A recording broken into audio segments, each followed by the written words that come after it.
Bonjour à chacune et à chacun, je suis ravie de vous retrouver. Aujourd'hui une vidéo pour vous parler des 4 niveaux de la communication et comment faire pour être sur la même longueur d'onde avec mon interlocuteur. En effet, quand je communique, quand je mets en commun ce qui est à l'intérieur de moi à mon interlocuteur, je peux m'exprimer à 4 niveaux.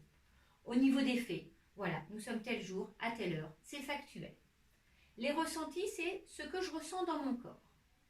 Le retentissement, c'est ce que la situation que je vis aujourd'hui vient réveiller, réactiver dans mon histoire, dans mon passé.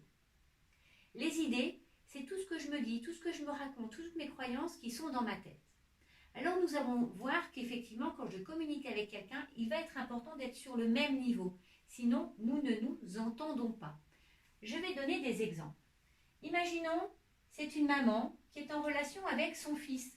Son fils rentre de l'école et il dit « Oh maman, je suis triste, ma copine ne me parle plus. » Si sa maman lui répond « Mais t'inquiète, une de perdue, 10 de retrouvée », alors ils ne s'entendent pas parce que « Maman, je suis triste, ma copine ne me parle plus ». Il est au niveau des ressentis. Mais une de perdue, 10 de retrouvée, elle est au niveau des idées. Vous voyez, ils ne s'entendent pas.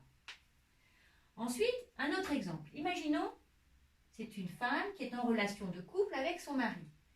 Nous sommes le soir, puis elle dit « Ouh là là, je ne sais pas ce que j'ai froid, je me sens pas bien, j'ai froid ». S'il lui dit bah, « Enfin, le radiateur est à 23, tu ne peux pas avoir froid ». Elle est au niveau des ressentis, elle a froid. Lui, le radiateur est à 23, il est au niveau des faits. Oui, le radiateur est à 23, mais elle a le droit d'avoir froid. S'il souhaitait la rejoindre, il pourrait lui dire bah, « Je vois que tu as froid, est-ce que je peux faire quelque chose pour toi? Tu as l'air fatigué, est-ce que… » Vous voyez, pour pouvoir se rejoindre. Ensuite, dernier exemple. Madame a une relation professionnelle avec son collègue.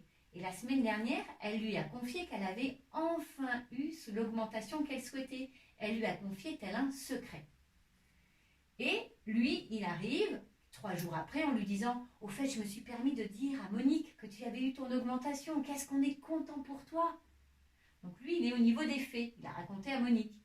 Si elle, quand elle entend ça, elle est envahie par l'émotion.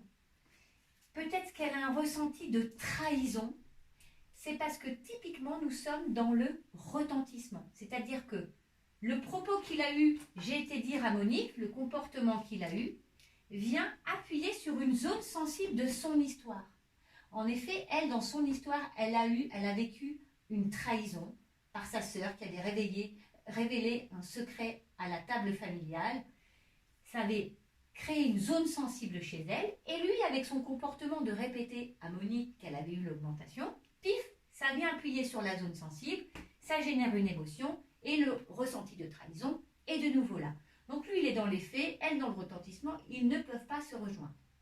Donc voilà, si je souhaite communiquer de manière relationnelle, avoir une belle relation avec mon interlocuteur, ça va supposer d'abord que j'identifie le registre dans lequel il s'exprime et ensuite que je puisse me caler dessus.